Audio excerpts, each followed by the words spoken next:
दिल्ली का एक फ़कीर भी पहले बेईमान नहीं था, आज़ादी से पहले वो भी ईमानदार था। दिल्ली का फ़कीर, आज तो गली का अमीर भी बेईमान है। पता है कैसा ईमानदार था? किताब में एक वाक़या लिखा हुआ है। एक अंग्रेज़ बाहर मुल्क से आया जामा मस्जिद देखने के लिए, आज़ादी से पहले का वाक़या है। जामा मस्जिद पे गया, वहाँ जामा मस्जिद की नक्काशियाँ देखी, तो जी वो देखने के लिए आया, नक्काशी देखी, वो देखी, बहुत अच्छा लगा उसको। एक फ़कीर आ गया, बाबूजी देना 1 रुपया। उसने बटवा निकाला, समझदार था, बटवा निकाला, रहमदिल आदमी था, उसने कुछ दिया होगा, फ़कीर को पैसे दे दिए, बटवा जेब में उसने अपने डाला, वो बटवा फिसल के नीचे गिर गया। इस अंग्रेज़ को पता नहीं चला। ये वाक़या इस अंग्रेज़ ने ही बयान किया होगा, तभी किताब में है, वरना वो फ़कीर बयान करेगा तो लिखेगा कौन? फ़कीर की बात कोई लिखता है? अंग्रेज़ नहीं कहा होगा अपने मुल्क में, तो किताब में भी यही। तो जो जनाब वो उसको पता नहीं चला, अंग्रेज़ को अपना जामा मस्जिद देख दाख के जिस होटल में ठहरा था, इसकी बीवी भी वहीं थी, वहाँ चला गया, या किसी दोस्त के घर पे ठहरा होगा। उस ज़माने में राब्ता बहुत था, आना जाना, यही रहते थे सारे आज़ादी से पहले। अपने मान लो घर ही चला गया, घर उसका होगा कहीं, घर में जाके उसने बीवी से कहा, भाई जामा मस्जिद देख के आया हूँ, बहुत खूबसूरत हो, बड़ी अच्छी नक्काशी और क्या शानदार बिल्डिंग है। उसकी बीवी ने ख्वाहिश जाहिर की कि मुझे भी ले चलिएगा। आप तो अकेले अकेले देख कर आ गए, कभी नहीं कहती आप तो जमात में चलेगा, मुझे भी ले जाइएगा, ऐसा नहीं कहती बीवी। आप तो घूम कर आ गए बांग्लादेश, तो मुझे भी ले चलिएगा, इस तरह की बातें करेगी आपसे।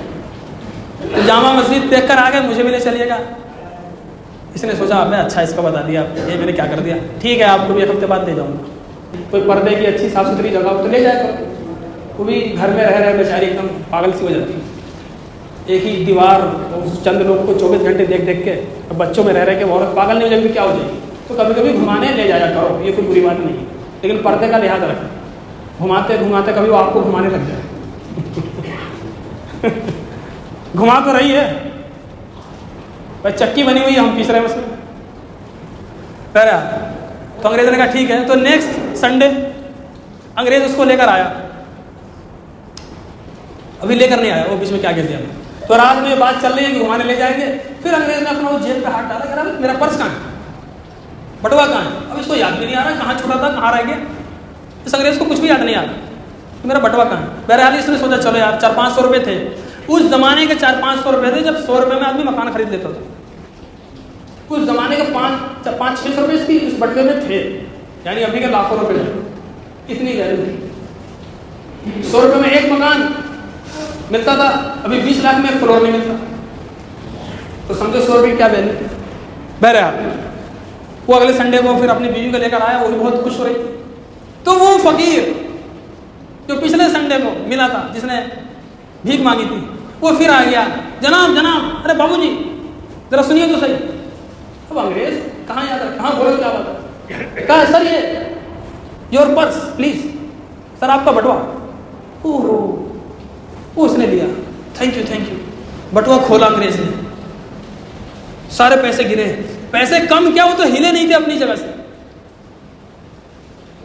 उसको बड़ा ताज्जुब हुआ, ये 1-2 रुपये मांगता फिर रहा है, एक आना 2 आना, उससे भी कम कुछ रहा होगा, वो मांगता फिर रहा है, और ये इतने कई 100 रुपये हैं, इसने लिए नहीं। उससे पूछा कि तुम ले लेते, ना मुझे याद था, ना कोई देखने वाला था, पर तुम्हारे पास था, तुम अमीर हो जाते। कहा नहीं जी नहीं, आप तो ईसा अलैहिस्सलाम की उम्मत में है ना। उसने कहा फ़कीर ने अंग्रेज़ से, आप तो ईसा अलैहिस्सलाम की उम्मत में है ना, और मैं मोहम्मद सल्लल्लाहु अलैहि वसल्लम की उम्मत में हूँ। सरकार जब मैदान हशर में ईसा अलैहिस्सलाम की मुलाकात हमारे नबी से होगी, तो कभी ईसा अलैहिस्सलाम ये कह दे कि तुम्हारे उम्मती ने मेरी उम्मत का बटुआ चुरा लिया था, तो हमारे नबी के पास क्या जवाब होगा?